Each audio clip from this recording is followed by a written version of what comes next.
tuluyan ng naisabatas ang pagpapaliban sa 2025 barangay at SK elections. Pero sabi ng COMELEC, hindi pa naman ito final. Yan ang agenda report ni Joash Malimban.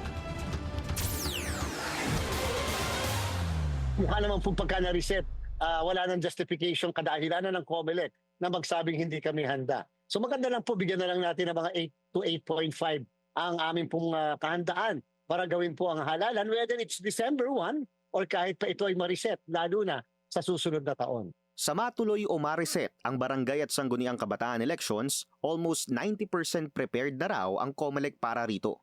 Kahapon kasi, opisyal nang nilagdaan ni PBBM ang batas na nagpapalawig sa termino ng barangay and SK officials at nagpo-postpone sa BSKE.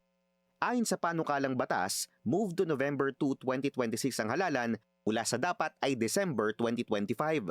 Pero ani COMELEC Chairman George Garcia, hindi pa ito pinal. Malaki raw kasi ang posibilidad na may humamon dito sa Korte Suprema. Actually, napakahirap at this point, napaka-presumptuous natin. Parang huhulaan natin kung talaga may kaso na mapapail sa Supreme Court. Pero siyempre, base sa mga pronouncement ng mga ilang personalidad, talagang almost sure na meron dadalhin sa Korte Suprema. Ang magiging katanungan natin, ano yung initial na aksyon ng Korte Suprema, kailan mangyayari yon? Sa kasalukuyan, mayroong 11 billion pesos na budget ang COMELEC para sa BSKE. Pero sakaling i-move ito next year, magre-request pa raw ang poll body ng additional 4 billion pesos sa DBM. Kakailanganin natin ng dagdag na presinto, dagdag na mga electoral board na maglilingkod sa bawat dagdag na presinto, dagdag na election paraphernalia, dagdag na balota, etc. etc. Initial estimate, more or less 4 billion pesos ang ating re-request na dagdag para sa mga kailangang gamit na gagamitin natin sa isang reset na barangay and SK elections. Sa nakalipas na 10-day registration ngayong Agosto, tila landmark achievement ang nakuha ng COMELEC matapos makapagtala ng halos 2.8 million newly registered voters.